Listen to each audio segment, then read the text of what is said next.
Tem sido uma bênção desde quinta-feira. Deus tem nos ensinado muitas coisas a respeito da cruz, a respeito da nossa missão como servos. Tem sido muito gratificante aprender um pouco mais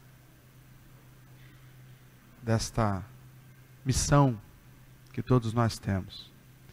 Quero crer que nessa noite vamos encerrar esse nosso seminário, esse nosso congresso. Tenho a convicção de que Deus vai continuar falando ao nosso coração. Amém? Eu queria convidar o pastor Hernandes a estar conosco aqui em cima. Glória a Deus. Aquela mulher linda que estava do teu lado ali, a tua esposa? Rapaz, como Deus foi bom contigo.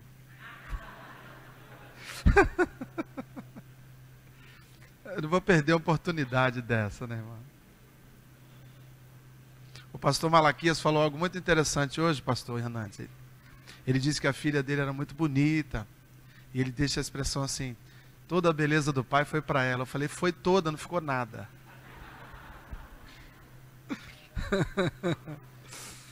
Estenda suas mãos para cá. Vou deixar que o próprio pastor se apresente. Mas por hora nós queremos abençoar a vida dele.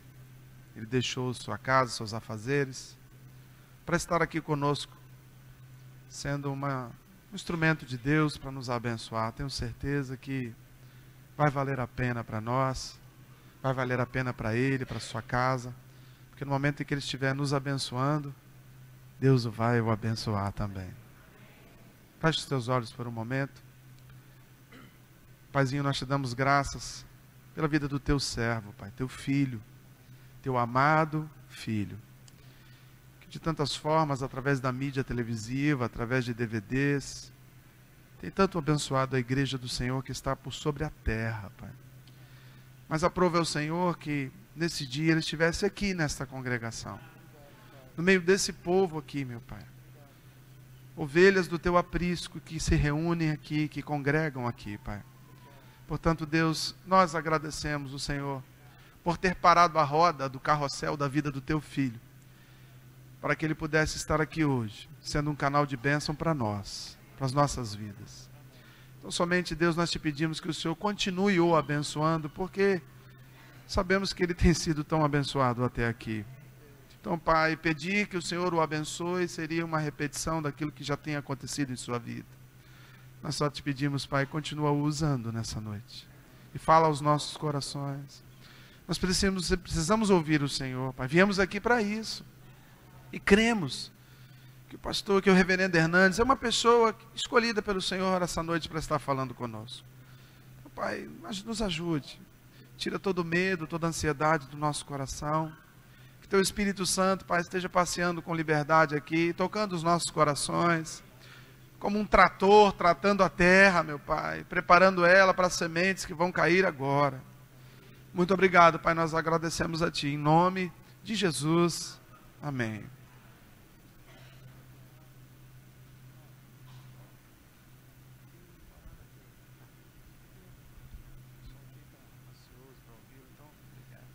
Se for muito breve, eles vão ficar tristes.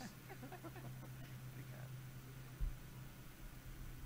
Irmãos queridos, é um privilégio muito grande poder, nesta noite, partilhar com vocês a palavra de Deus. E o texto que eu vou ler está no último livro da Bíblia, livro de Apocalipse.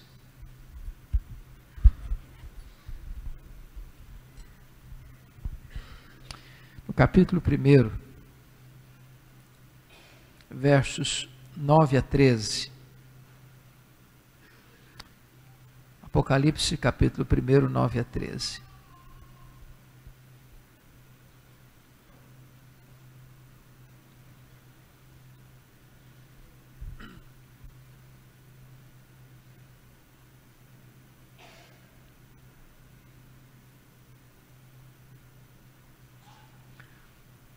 Eu, João, irmão vosso, e companheiro na tribulação, no reino e na perseverança, Em Jesus achei-me na ilha chamada Pátimos, por causa da palavra de Deus e do testemunho de Jesus. Achei-me espírito no dia do Senhor, e ouvi por detrás de mim grande voz como de trombeta dizendo: o que vês escreve em livro e manda às 7 igrejas: Éfeso, Esmirna, Pérgamo, Tiatira, Sardes, Filadélfia e Laodiceia. Voltei-me para ver quem falava comigo, e voltado vi 7 candeeiros de ouro, e no meio dos candeeiros um semelhante a filho de homem. Agora capítulo 3, versos 14 a 22. Ao anjo da igreja em Laodiceia escreve: estas coisas diz o Amém, a testemunha fiel e verdadeira, o princípio da criação de Deus. Conheça as tuas obras, que nem és frio nem quente. Quem dera fosses frio ou quente. Assim, porque és morno e nem és quente nem frio, estou a ponto de vomitar-te da minha boca. Pois dizes: estou rico e abastado, e não preciso de coisa nenhuma, e nem sabes que tu és miserável, infeliz, pobre, cego e nu.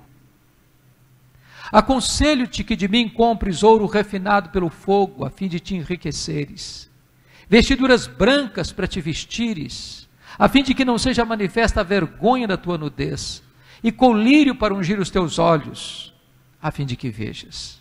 Eu repreendo e disciplino a quantos amo. Sê, pois, zeloso e arrepende-te. Eis que eu estou à porta e bato. Se alguém ouvir a minha voz e abrir a porta, eu entrarei, cearei com ele e ele comigo. Ao vencedor dar-lhe-ei sentar-se comigo no meu trono, como eu venci e sentei com o meu Pai no seu trono. Quem tem ouvidos, ouça o que o Espírito diz às igrejas. Amém. Eu quero partilhar com vocês nesta noite sobre a restauração do fervor espiritual. Os anos difíceis, amargos e sombrios da perseguição à igreja haviam chegado desde que Nero, com 17 anos de idade, tornou-se imperador de Roma. Nero era um homem devasso, violento, sanguinário, perverso. Mandou matar sua própria mãe e outros membros da sua família. Desde que ele assumiu o governo de Roma, é que se formavam no horizonte as nuvens escuras, preanunciando a chegada de um tempo muito difícil para a igreja. 10 anos depois que ele assumiu o governo de Roma, agora com 27 anos de idade, por causa da sua mania de grandeza, querendo reconstruir uma Roma mais bela, diz os historiadores que ele mesmo pôs fogo na capital do império. E subiu para o alto da torre de Mecenas, vestido de ator, tangendo a sua lira, assistindo o espetáculo das chamas destruindo e devorando a cidade de Roma. Foram 7 noites e 6 dias de incêndio. O incêndio começou no dia 17 de julho do ano 64 e só terminou no dia 24 de julho daquele ano. Quando o incêndio acabou, a cidade estava devastada. Dos 14 bairros de Roma, 10 deles foram destruídos. Os 4 bairros restantes, densamente povoados por judeus e cristãos, dão a Nero um álibi para botar a culpa do incêndio de Roma nos crentes. E começa então uma sangrenta e brutal perseguição contra a igreja. Para vocês terem uma ideia, naquela época faltou madeira para fazer cruz, tamanha a quantidade de crentes que foram crucificados. Os crentes eram amarrados em postes, cobertos de piche e queimados vivos para iluminar as noites de Roma. Um verdadeiro massacre, uma verdadeira chacina.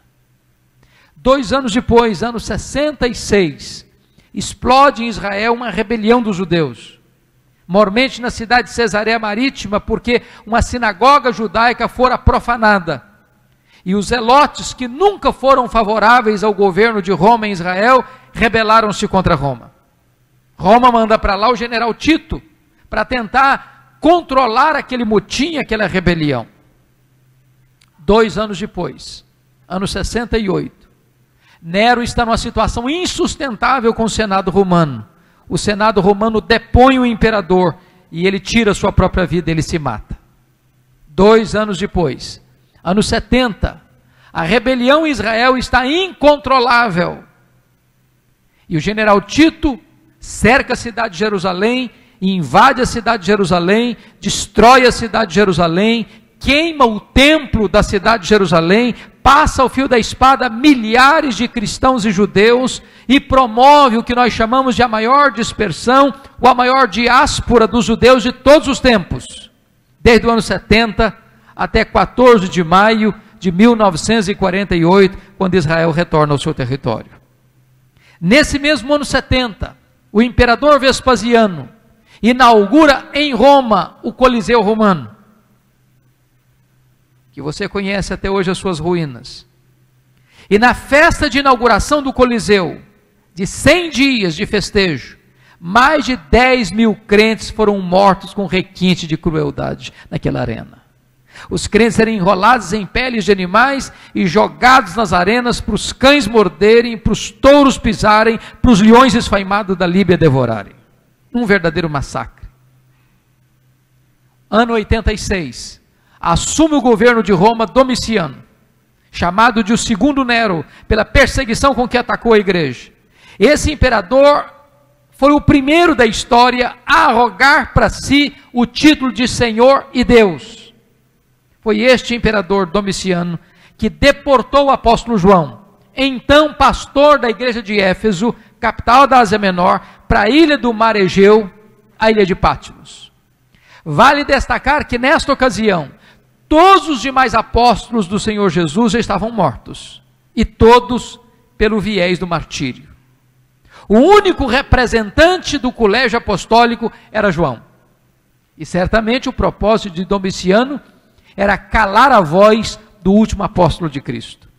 O propósito de Domiciano era isolar e fechar todas as portas da terra àquele representante do grupo apostólico.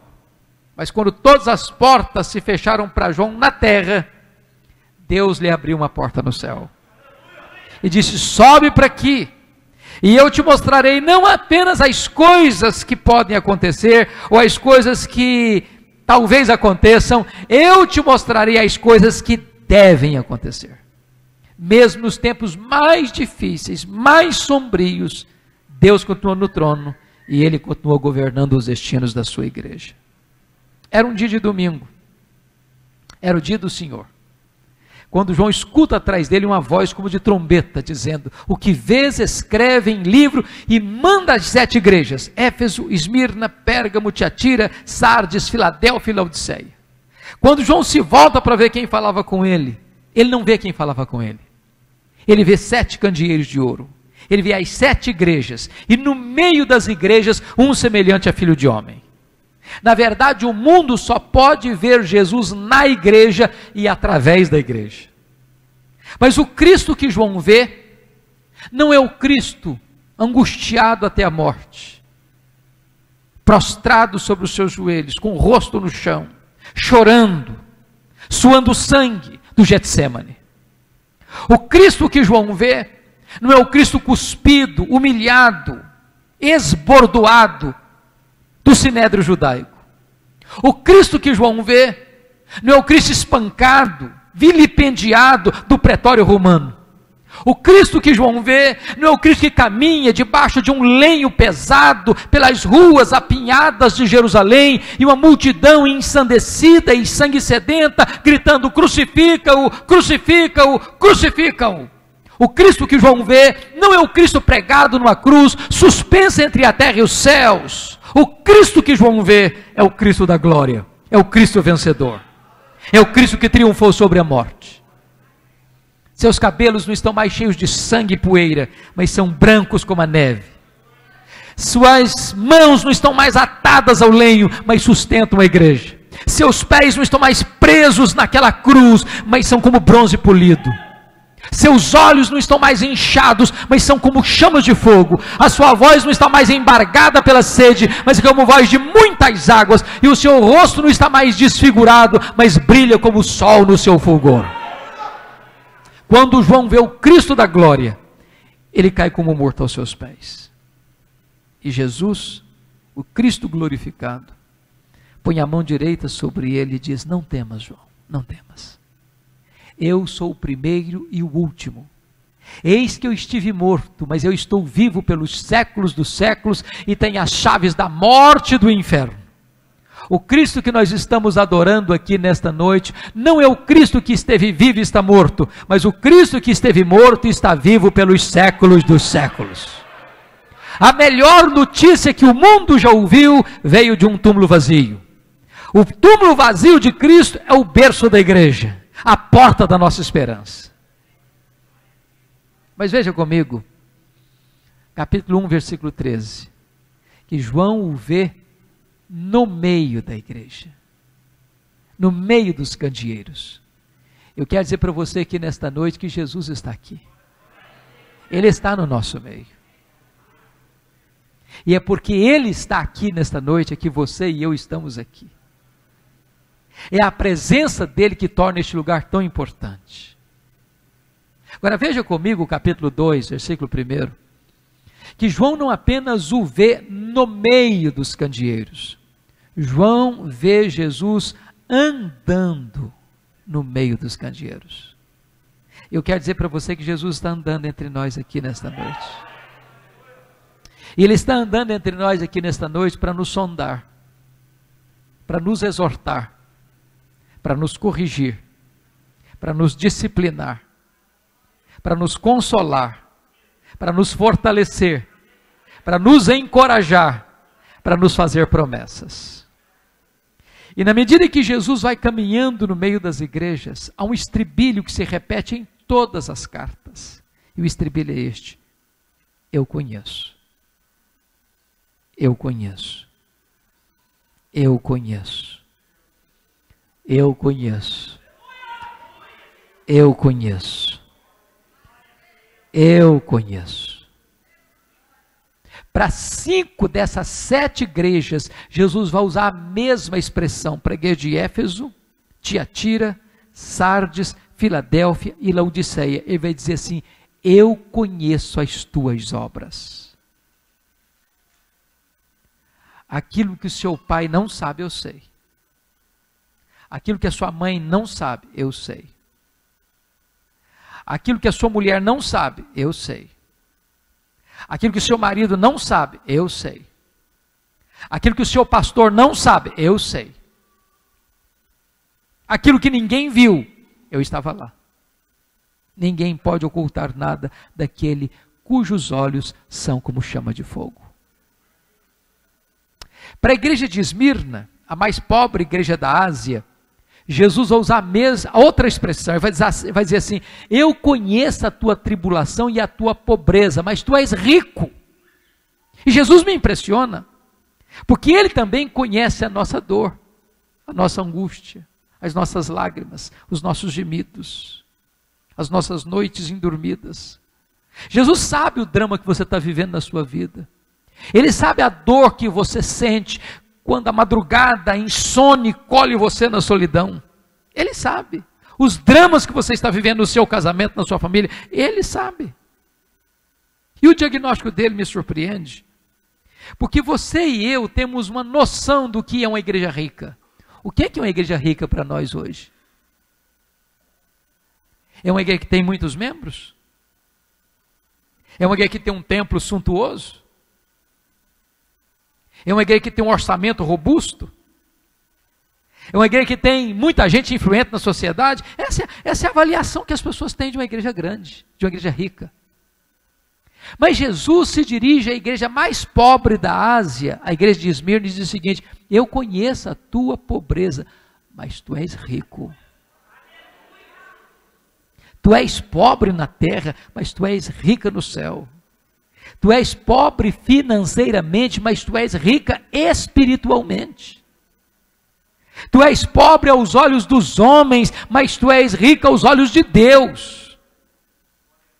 Por outro lado, Jesus se dirige à igreja mais rica da Ásia, a igreja que tinha a melhor autoestima da Ásia, a igreja que se olhava no espelho e dava nota máxima para si mesma, a igreja que aplaudia a si mesma, a igreja que se dizia rica, abastada e não precisava de nada. Jesus olha para essa igreja e faz um outro diagnóstico. Ele diz: não, tu és miserável, infeliz, pobre, cego, nu.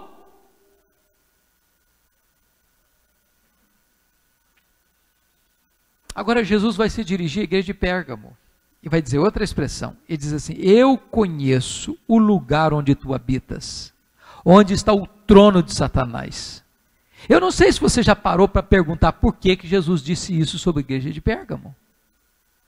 Você sabe que Pérgamo era a segunda maior cidade da Ásia, só superada por Éfeso, que era a capital.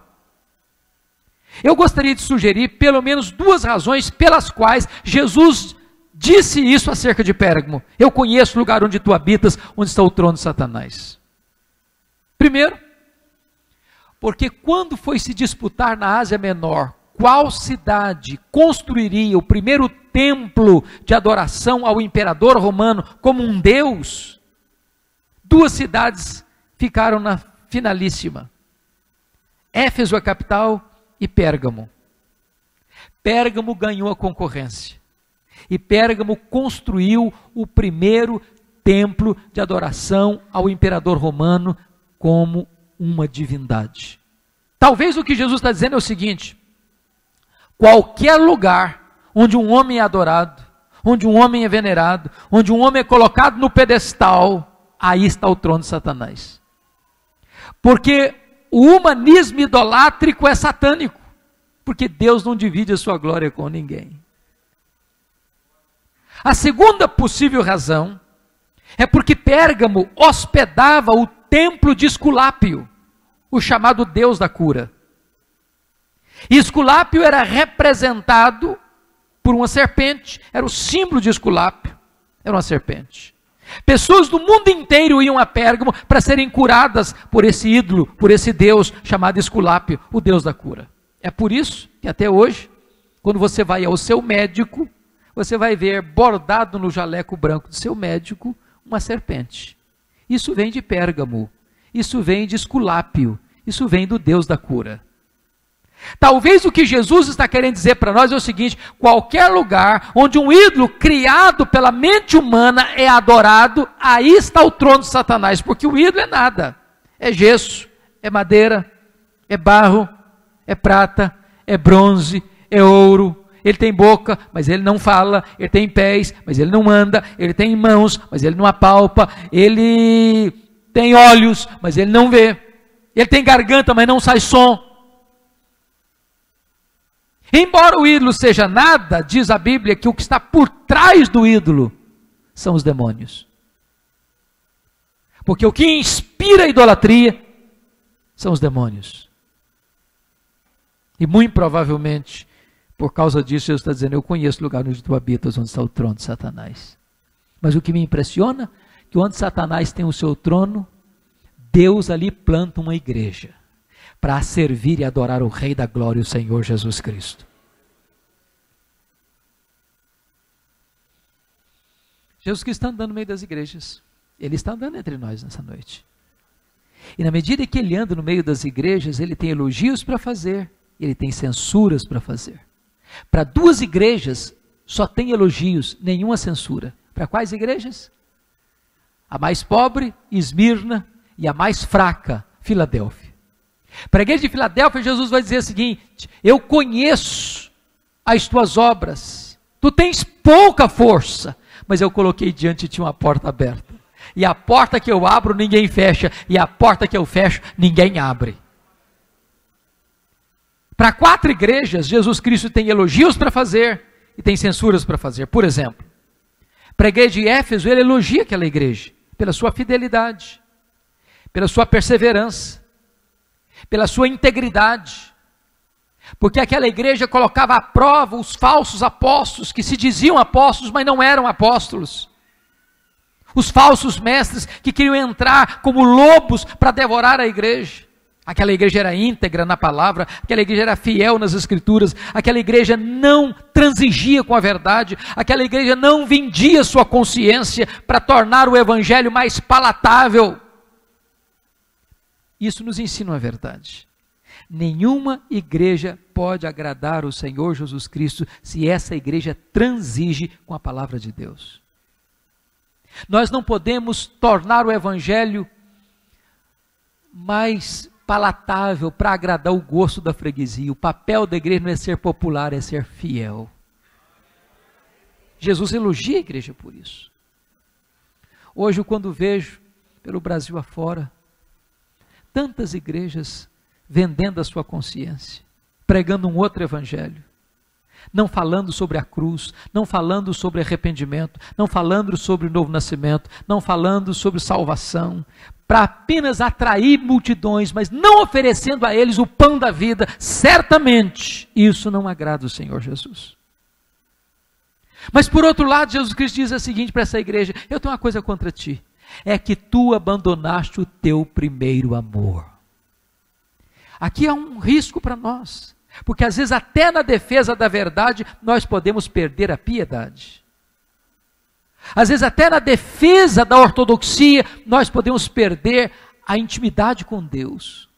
E de repente a igreja preserva a ortodoxia, preserva a verdade, preserva a sã doutrina, mas perde o fervor, perde a alegria, perde o entusiasmo, perde o brilho nos olhos, perde a piedade, a vida plena com Deus.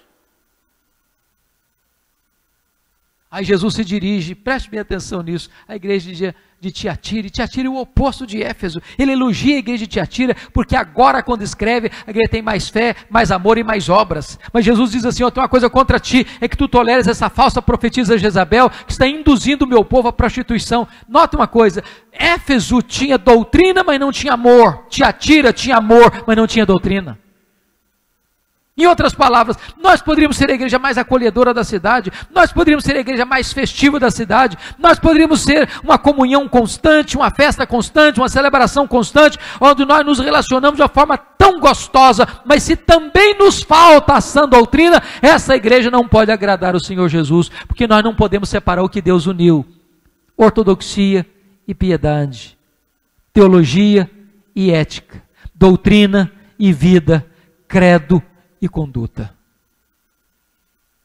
Jesus se dirige à igreja de Pérgamo e elogia aquela igreja, porque tem gente fiel na igreja de Pérgamo a ponto de morrer pela sua fé. Se você ler a carta de Pérgamo, você vai perceber que o líder da igreja, Antipas, era o pastor da igreja, foi martirizado lá. E diz os historiadores que Antipas foi martirizado dentro de um boi de bronze encanecido, queimado vivo dentro daquele boi de bronze. Mas nessa mesma igreja, onde o seu líder morre pela sua fé, onde tem gente comprometida com a verdade de Deus, também tem gente seguindo as doutrinas de Balaão, flertando com o pecado, fazendo amizade com o mundo e vivendo uma vida descomprometida com Deus. Numa mesma igreja. Pelas minhas andanças pelo Brasil afora, e Deus já tem me dado a oportunidade de falar em mais de 1000 igrejas, das mais diversas denominações, é muito comum escutar a seguinte pergunta: pastor, que avaliação que o senhor faz da igreja evangélica brasileira? Às vezes, sabendo que eu sou um pastor presbiteriano, me pergunta assim: pastor, qual a avaliação que o senhor faz da igreja presbiteriana? Às vezes, pergunta mais especificamente: qual a avaliação que o senhor faz da igreja que o senhor é pastor? E a minha resposta é sempre a mesma. Eu respondo assim: vai muito bem, muito bem. Vai mais ou menos, vai muito mal. Muito mal. Sabe por que eu respondo assim? Porque numa mesma igreja, que escuta o mesmo pastor, que canta no mesmo conjunto, que participa da mesma mesa do Senhor, tem gente cheia do Espírito Santo, e tem gente que está vivendo uma vida na corda bamba, e tem outros que até estão vivendo comprometidos com o pecado, numa mesma igreja. Jesus conhece a sua igreja. Jesus se dirige à igreja de Sardes. Aquela igreja tem um nome na cidade, uma igreja avivada, de uma igreja viva. Talvez o culto era uma festa gostosa. Talvez a celebração era uma coisa encantadora. Mas Jesus Cristo, que não se deixe impressionar por fórmulas e nem pelo verniz da nossa vida, pelo performance humano, olha e faz um outro diagnóstico e diz, não, você só tem nome de que vive, mas você está morta. E Jesus me choca, porque o diagnóstico dele é tão diferente do meu. Para a igreja que diz que é pobre, Jesus diz, não, você é rica. Para a igreja que diz que é rica, Jesus, não, você é pobre. Para a igreja que diz que está viva, Jesus, não, você está morta. Para a igreja que é fraca, Jesus, não, eu coloquei diante de você uma porta aberta. E aí eu tenho duas conclusões importantes a tirar. Primeiro, o que importa não é o que você pensa a seu respeito. Segundo, o que importa não é o que as pessoas dizem a seu respeito. O que importa é o que Jesus diz a seu respeito. Eu posso estar enganado a meu respeito. As pessoas podem estar enganadas a meu respeito. Mas Jesus não tem uma opinião a meu respeito. Jesus não tem uma opinião a seu respeito. Jesus tem o diagnóstico. Ele conhece a sua igreja. E Ele está aqui nesta noite, andando entre nós. Mas para uma igreja, queridos, para uma igreja, não tem nenhum elogio, só tem censuras. Eu queria que você abrisse agora o capítulo 3, versos 14 a 22.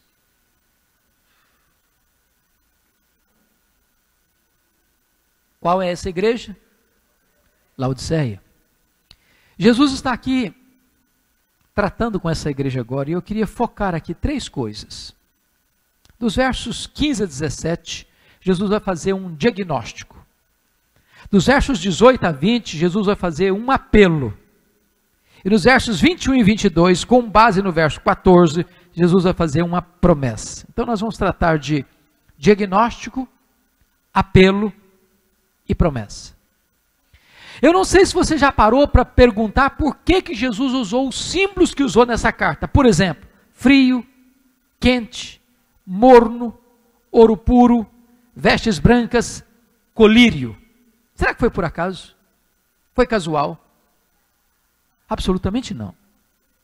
É que Jesus, como o maior comunicador de todos os tempos, lia o texto e lia o contexto. Lia a palavra e lia o povo. Jesus conhecia a geografia, a cultura, o comércio, a indústria, ele conhecia a realidade do povo. E pegava exatamente essa realidade para usar, para aplicar de forma mais eficaz a palavra. Por exemplo, você sabe que Laodiceia ficava e fica na região chamada Vale do Rio Lico. E o Vale do Rio Lico era a região mais fértil da Ásia Menor. Ainda hoje, a região mais fértil da Turquia. Nesse vale ficavam 3 cidades, 9 quilômetros uma distante da outra. De um lado, Hierápolis, do outro lado, Colossos, e do outro lado, Laodiceia. Eram tão próximas que, se você ler Colossenses capítulo 4, quando Paulo mandou de Roma aquela carta à igreja de Colossenses, aos Colossenses, pediu que a mesma carta aos Colossenses fosse lida na igreja de Hierápolis, porque eram muito pertinhas. É como Vila Velha e Vitória. Hierápolis era mundialmente conhecida pelas suas fontes de águas quentes. Existe lá uma rocha chamada Castelo de Algodão, uma montanha branca, de calcária branca, e dessa rocha brotam águas quentes. E vão descendo e formando piscinas naturais, e pessoas vinham e vêm até hoje para essa região de Hierápolis para tomar seus banhos terapêuticos nas águas quentes da cidade. Era a nossa Caldas Novas brasileira. Do outro lado do rio Lico ficava Colossos, e Colossos era mundialmente conhecido, de forma até estranha, pelas suas águas geladas, também terapêuticas. Pessoas vinham tomar aqueles banhos gelados porque eram terapêuticos. Laodiceia, a maior das 3 cidades, não tinha fontes nem de águas quentes, nem de águas geladas. As águas que chegavam em Laodiceia vinham das montanhas por meio de aquedutos e chegavam na cidade mornas, tépidas, impróprias para beber e impróprias para uso terapêutico. Jesus pega o gancho da geografia e diz o seguinte: quem dera tu fosses quente como as águas de Herápolis, quem dera tu fosses fria como as águas de Colossos, mas porque tu és morna com as águas que chegam na cidade, estou a ponto de vomitar-te da minha boca. Por que Jesus usou a figura do ouro? Porque Laodiceia era o maior centro bancário da Ásia Menor, era a cidade dos endinheirados. Jesus Cristo está dizendo o seguinte: vocês se orgulham da riqueza que vocês têm, mas espiritualmente vocês estão pobres. Por que Jesus usou a figura das vestes brancas? Porque Laodiceia era o maior centro têxtil da Ásia Menor, multiplicavam-se as fábricas naquela cidade, e Jesus Cristo está dizendo: vocês se orgulham das suas fábricas de roupas, mas espiritualmente vocês estão nus. Por que ele usou a figura do colírio para ungir os olhos? Porque Laodiceia era o maior centro oftalmológico da Ásia Menor. Havia um remédio ali quase milagroso, o chamado pó frígio. E Jesus Cristo está dizendo o seguinte: vocês se orgulham das suas clínicas de olhos, mas espiritualmente vocês estão cegos. O que Jesus está fazendo? Um diagnóstico. Sabe o que me impressiona com Jesus? Não é o que ele vê, é o que ele não vê. Se você puder hoje à noite, ao chegar em casa, dá uma lida nas 7 cartas. Você vai gastar 15 a 20 minutos para você pegar bem essa ideia. Ler numa sentada só. Você vai ficar impressionado. A igreja que mais recebeu censura de Jesus, aliás, só censura, não foi denunciada por Jesus por nenhum problema doutrinário teológico. Havia problema doutrinário querendo atacar a igreja de Éfeso, havia problema doutrinário que atacou a igreja de Pérgamo, de Tiatira. Nessa igreja não tem falsos mestres, não tem falsas doutrinas, não tem falsos apóstolos, não tem doutrina de Balaão, não tem doutrina dos nicolaítas, não tem a falsa profetisa Jezabel, não tem qualquer denúncia de Jesus de desvio da palavra. Diríamos hoje que a igreja de Laodiceia era uma igreja ortodoxa, fiel à palavra, fiel às escrituras. Mesmo sendo uma igreja ortodoxa, ela está provocando náuseas no Filho de Deus. Leia as cartas de novo. E você vai ficar perplexo e chocado ao perceber uma coisa: a igreja que está provocando náuseas no Filho de Deus não recebe dele qualquer censura na área moral.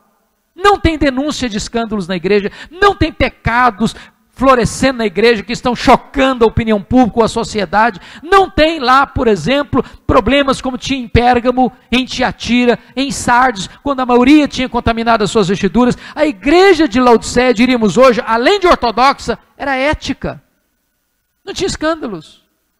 A igreja gozava de uma grande reputação diante do espelho e diante da sociedade.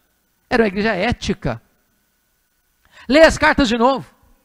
Você vai ficar chocado. Não há nenhuma denúncia de Jesus de problemas econômicos, financeiros. Como tinha pobreza na cidade de Esmirna, como tinha pobreza na cidade de Filadélfia, a igreja era rica. Eu acho que os teólogos da prosperidade não fariam qualquer sucesso lá, porque todo mundo já era rico.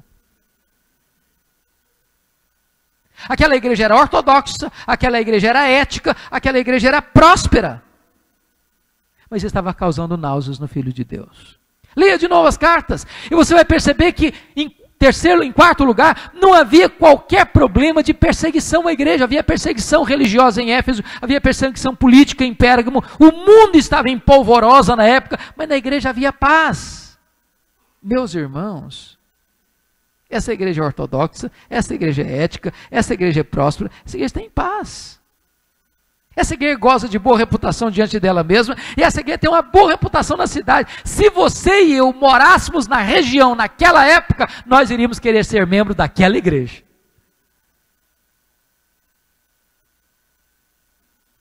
Mas então fica uma pergunta no ar. O que é que Jesus viu nessa igreja que o tanto fez Jesus sofrer? Só uma coisa, só uma coisa. Sabe o que Jesus viu? Falta de fervor espiritual. Falta de fervor espiritual. E falta de fervor espiritual pode existir dentro de uma estrutura teologicamente correta. Falta de fervor espiritual pode existir numa estrutura onde as pessoas levam tudo muito a sério na área moral e ética. Falta de fervor espiritual pode existir quando está todo mundo tendo uma vida próspera. Falta de fervor espiritual pode existir quando está tudo muito bem, tranquilo, sereno, calmo e seguro. E eu quero dizer para vocês, queridos irmãos, percorrendo esse Brasil, que o problema da igreja evangélica brasileira chama-se falta de fervor espiritual. Falta brilho nos olhos. Falta choro pelo pecado. Falta arrependimento genuíno. Falta sede de Deus. Falta fome da palavra. Falta santificação. Falta avivamento espiritual. Falta plenitude do Espírito Santo. Falta poder, queridos. Há um marasmo. Há uma secura. Há uma mesmice. Há uma falta de entusiasmo com as coisas de Deus. Há uma falta de empolgação com as coisas do reino. Às vezes o culto mais inspirativo, quando termina o culto e vai para o lado de fora, o pessoal está comentando qual foi o resultado do futebol. Falta fervor. Falta amor por Jesus. Falta voltar ao primeiro amor. Há uma acomodação. Há um marasmo. Há uma mornidão. Há uma apatia. Há uma acomodação. Eu não sei se vocês têm percebido isso, queridos irmãos, mas a igreja evangélica brasileira, e no mundo inteiro, está caminhando a largos passos para uma secularização. As pessoas vêm para a igreja, mas a vida não muda. As pessoas aderem ao cristianismo, mas o coração não é transformado. O índice de divórcio dentro da igreja hoje é quase o mesmo fora da igreja. O índice de rapaz e moça que vai para a cama com o namorado é quase o mesmo na igreja que fora da igreja. A quantidade de crente hoje que mente, que é desonesto nos negócios, que dá cheque sem fundo, é quase a mesma quantidade daqueles que não são da igreja. Eu conheço empresas que não querem contratar funcionários crentes, porque são os mais complicados na empresa. Há pouco tempo foi feita uma pesquisa aqui no Brasil, constatou-se que as 3 classes mais desacreditadas na nação são os políticos, a polícia e os pastores. Hoje a igreja evangélica brasileira é mais conhecida na mídia pelos seus escândalos do que pelo seu exemplo e pelo seu testemunho. Eu vou ao Canadá todo ano, nos últimos 12 anos pregar, e é muito curioso, porque toda vez que eu vou fazer a entrada na alfândega, eles fazem a mesma pergunta e eu dou sempre a mesma resposta. O que o senhor veio fazer aqui? Eu sou pastor e vim pregar a palavra de Deus. Mas não precisa mais nada. Imediatamente, nos 12 anos, me levam para uma sala especial para uma entrevista mais detalhada, porque falar que é pastor não abre portas, fecha portas. Alguns de vocês se lembram que há um tempo atrás, quando um crente fechava um negócio, não precisava nem ir para o cartório fazer documento, não, bastava um aperto de mão, estava selado. Estava selado.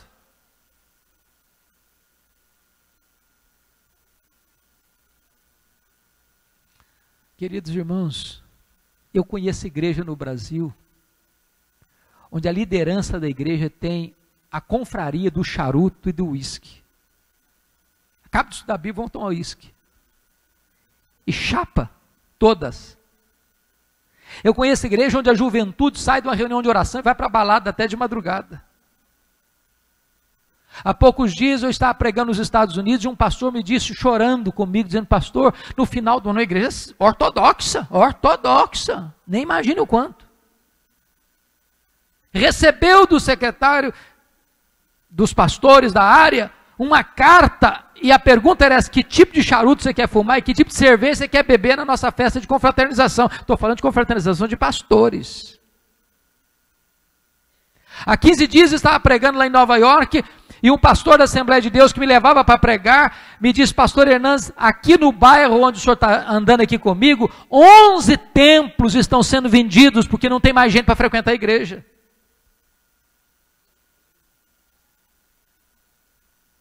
Meus amados irmãos, a igreja precisa ser sacudida.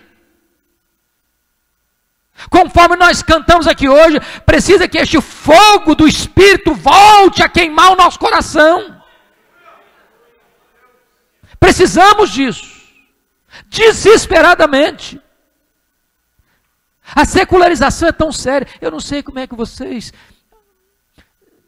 lidam com isso. Tomara a Deus que vocês não enfrentem esse tipo de problema, mas eu, pelo Brasil afora, o que eu tenho escutado de colegas tristes, sabe uma coisa simples que eu vou lhes dizer da secularização?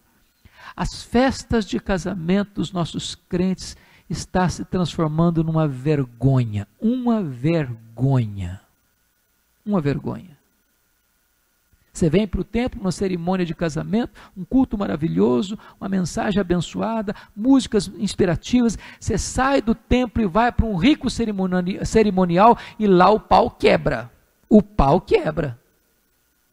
A música que rola lá não tem nada a ver com Deus, mas não. Bebida alcoólica se serve todas. As luzes se acendem como uma boate moderna e o povo de Deus cai na pista de dança. E volta para casa bêbado, trocando as pernas.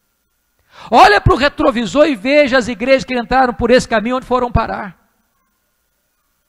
Eu conheço igrejas aqui no Brasil, denominações inteiras, que se capitularam ao liberalismo e não creem mais que a Bíblia é a palavra de Deus. Seminários que formaram pastores, teólogos, missionários para abençoar o mundo, que hoje geram morte. Denominações que estão perdendo membros todos os anos.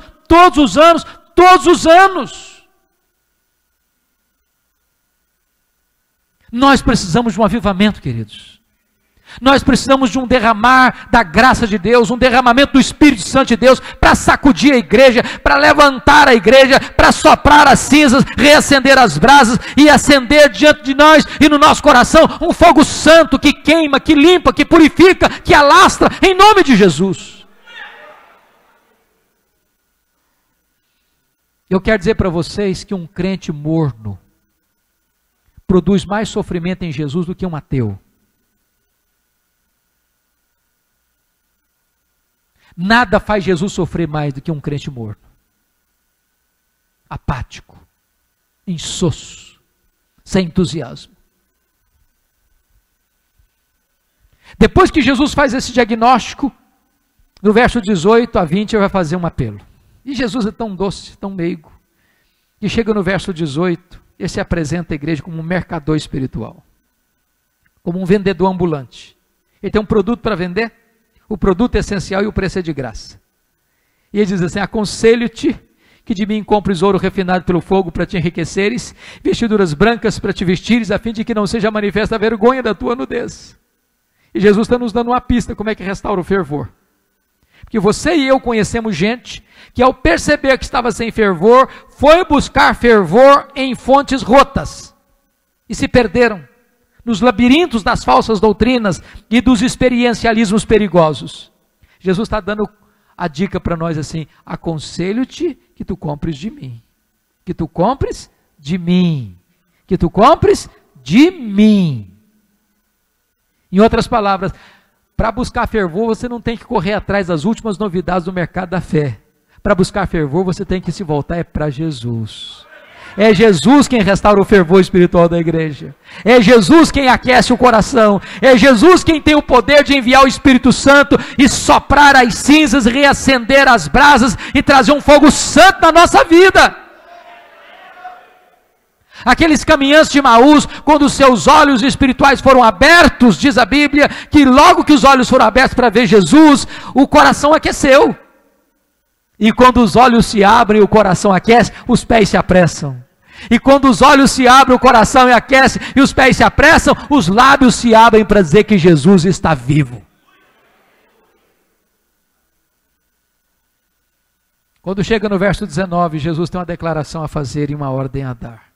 E a declaração de Jesus é cheia de ternura, Ele diz assim: eu repreendo e disciplino a quantos amo. Sê, pois, zeloso e arrepende-te.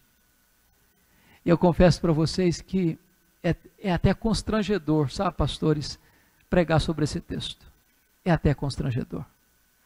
Porque Jesus pegou muito pesado. Muito pesado.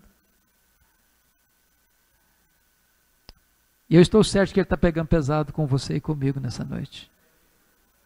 Mas sabe por que Ele pega pesado com a gente? Porque Ele está dizendo o seguinte: eu não desisto de vocês. Eu não abro mão de vocês. Eu amo vocês. E eu não fui para a cruz, e eu não morri naquela cruz. E eu não ressuscitei. E eu não voltei para o céu, e eu não enviei o Espírito Santo para gerar um crente apático, morno. Não é esse o meu projeto de vida para você. O que eu tenho para você é plenitude do Espírito Santo. O que eu tenho para você é poder. A suprema grandeza do poder de Deus. O que eu tenho para você é vida abundante, vida maiúscula, vida superlativa, vida eterna, vida cheia do Espírito Santo. Por isso, Jesus tem uma ordem expressa: sê, pois, zeloso e arrepende-te. Muda a tua vida, muda a tua conduta.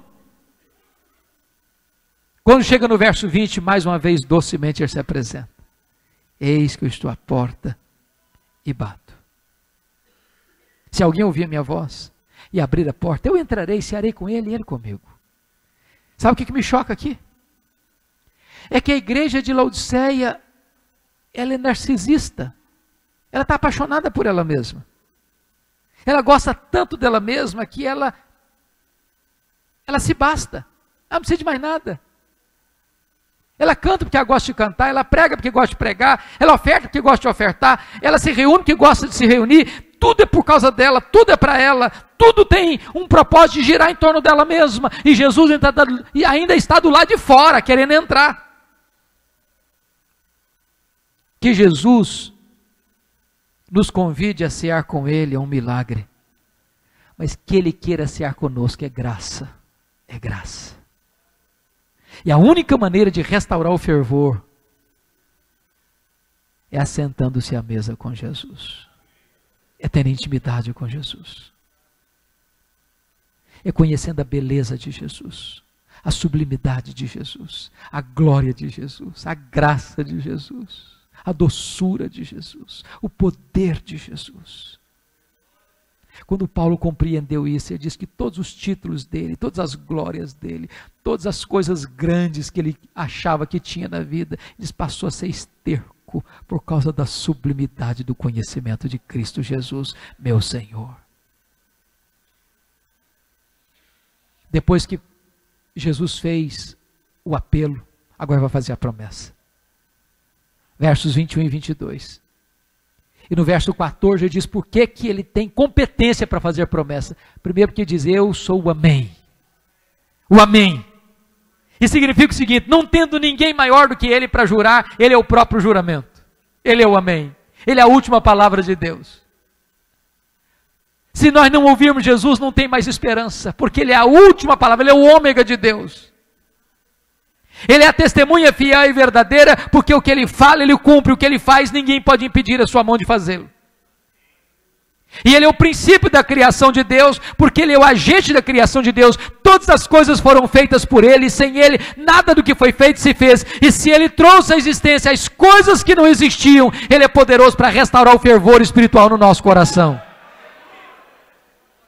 E a promessa é esta: ao vencedor, dar-lhe-ei sentar-se comigo no meu trono, como eu venci e sentei com o meu Pai no seu trono. Agora, nossa, que coisa preciosíssima, a transição do verso 20 para o verso 21.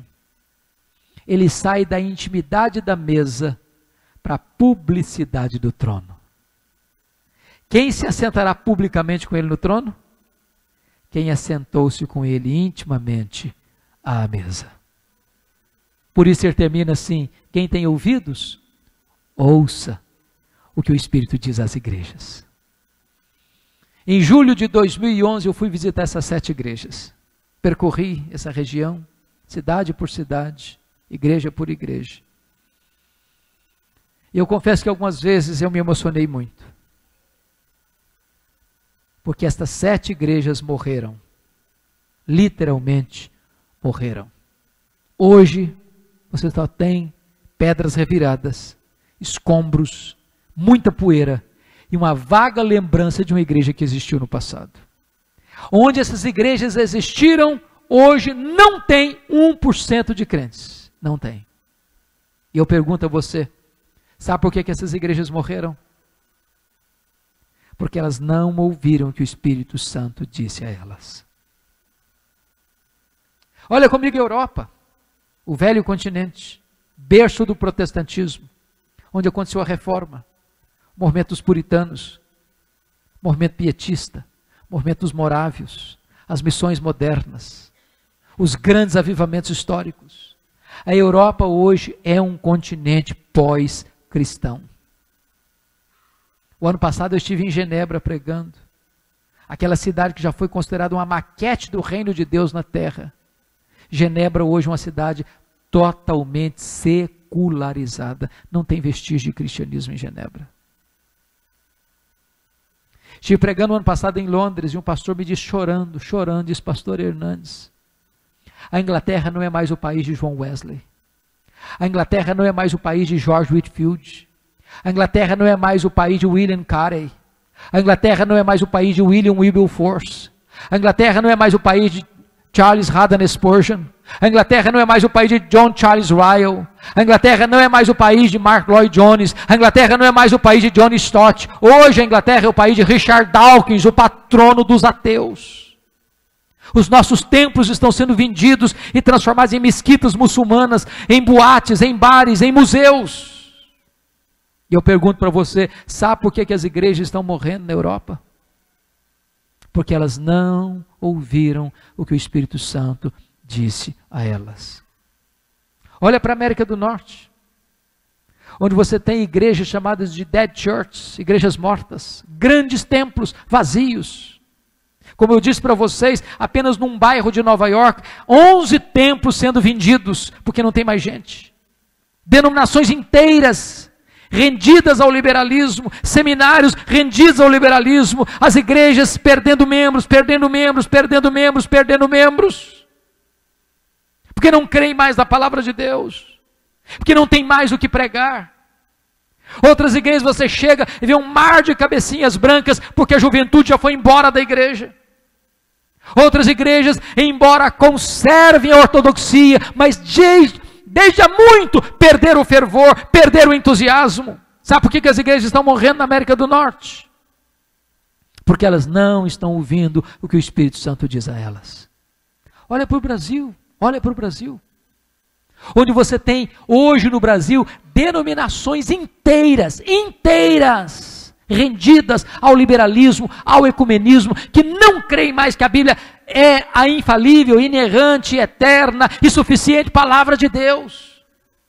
Igrejas que estão perdendo membros todos os anos. Esses poucos dias eu caminhava com um pastor e ele chorando comigo disse: pastor Hernandes, a minha denominação não batizou um membro por igreja por ano, em média. Há poucos dias pregando em São Paulo, um pastor me disse: pastor Hernandes, a minha região aqui recebeu em média, uma pessoa por ano. Receberam 4, saíram 3. Semana passada, pregando em São Paulo, um pastor me disse: o nosso presbitério, a nossa região aqui, demorou 23 anos, um grupo de igrejas, para plantar uma única igreja. Estou falando de um grupo muito ortodoxo. Olha para o Brasil, e você vai ver templos lotados, multidões, mas não tem evangelho, não se prega sobre arrependimento, não se prega sobre novo nascimento, não se prega sobre justificação pela fé, não se prega sobre salvação, não se prega sobre a cruz, não se prega sobre a ressurreição, não se prega sobre bem-aventurança eterna, não se tem evangelho. Olha para o Brasil e você vai ver denominações que mantêm a sua ortodoxia, mas perderam o seu fervor, não tem mais entusiasmo, não tem mais brilho nos olhos, precisam voltar ao primeiro amor. Eu quero dizer para vocês algo muito solene nesta noite. A cada 3 gerações, uma igreja pode perder o rumo, se desviar e perder o fervor. Aquela geração que nasceu no Egito, morreu no deserto. A segunda geração que nasceu no deserto, entrou na terra prometida. A terceira geração que nasceu na terra prometida, não conhecia Deus mais. Não conhecia Deus mais. Talvez os nossos avós foram mais crentes que os nossos pais. Talvez os nossos pais foram e são mais crentes do que nós. Talvez nós estamos sendo mais crentes que os nossos filhos. Se Deus não tiver misericórdia, os nossos netos podem herdar uma igreja apática, sem fervor. É tempo de clamarmos para que Deus restaure o nosso fervor. Para que os nossos filhos e os nossos netos possam herdar uma igreja viva, cheia do Espírito Santo. Uma igreja operosa, uma igreja cheia do Espírito de Deus, que vai ser uma bênção para a história da nação. Que Deus nos ajude, queridos. Que Deus nos inflame. Que Deus nos aqueça. Que Deus nos desperte. Que Deus nos restaure. Que Deus nos reavive. Que Deus nos use para o louvor da sua glória. Eu quero orar com você, eu quero orar por você. Se isso aflige a sua alma, se isso inquieta o seu coração.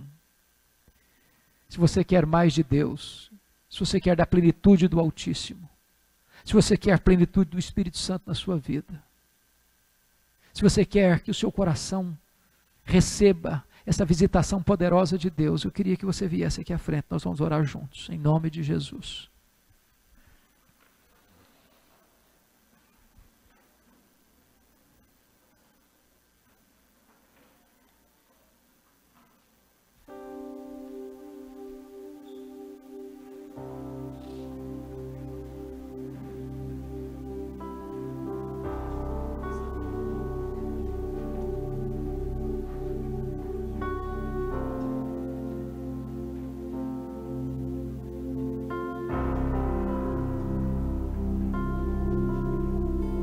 Nós precisamos voltar ao primeiro amor, queridos. Eu queria que você hoje parasse um pouquinho para pensar e orar. Qual foi o melhor tempo da sua vida espiritual? Quando é que você já foi mais crente do que está sendo hoje? Já orou com mais fervor? Já leu a Bíblia com mais entusiasmo? Já testemunhou da sua fé com mais perseverança? Tinha brilho nos olhos, tinha coragem de entregar um folheto, de falar de Jesus no ônibus, no táxi, na rua.